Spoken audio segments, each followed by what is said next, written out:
Hello everyone, আজকের ক্লাসে আমরা শপিফাইয়ের মাধ্যমে যে প্রোডাক্টগুলো সেল করব, এই প্রোডাক্টগুলো সেলের যেই হিস্ট্রি বা রিপোর্ট, সেই রিপোর্টগুলো আসলে আমরা কোথায় গেলে দেখতে পাবো, এই বিষয়টা নিয়ে আলোচনা করা হবে। তো এই কাজটি করার জন্য শপিফাইয়ের স্টোরে লগ ইন রেখেছি এবং এরপরে এসে যদি বাম পাশের মেনুতে খেয়াল রাখি, তাহলে দেখুন এখানে অ্যানালিটিক্স নামে একটি অপশনস দেওয়া আছে। সো অ্যানালিটিক্স এই অপশনসটিতে ক্লিক করলে এখানে আমরা বেশ কিছু অপশনস পাবো যে আমাদের এই স্টোর থেকে টোটাল সেল কত হয়েছে, বিভিন্ন যে সেলস চ্যানেলগুলো থাকে সেই সেলস চ্যানেলগুলোর মাধ্যমে কত সেল হয়েছে, অনলাইন স্টোর সেশনের মাধ্যমে কত সেল হয়েছে, টোটাল অর্ডার কতগুলো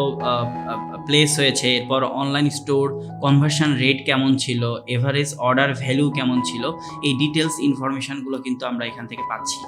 এবং আমরা যদি একটু নিচের দিকে আসি, তাহলে দেখুন এই যে অ্যানালিটিক্সের নিচে রিপোর্টস নামে একটি অপশনস দেওয়া আছে এবং এখানে কিন্তু আরও ডিটেলস আপনি দেখতে পারবেন যে কোন সেশনগুলো কমপ্লিট করা হয়েছে এবং কোন ডিভাইস থেকে বা কত মানে কোন টাইমে এখানে কাস্টমার এসে বিভিন্ন ধরনের অর্ডার প্লেস করেছে। এবং আমরা যদি এটির রিপোর্ট এইভাবে দেখতে পারি, অথবা আমরা চাইলে এখানে লাইভ ভিউ যেটা দেওয়া আছে, লাইভ ভিউতে ক্লিক করেও কিন্তু আমরা দেখতে পারি। এবং আপনি যদি এখান থেকে এসে কোনো রিপোর্ট জেনারেট করতে চান, তাহলে ক্রিয়েট কাস্টম রিপোর্ট এখানে ক্লিক করে কিন্তু আপনি এটাকে রিপোর্টটাকে জেনারেট করতে পারবেন। সো আজকের ক্লাসের ভিডিওটা খুব ছোট হলেও বিষয়টা কিন্তু খুবই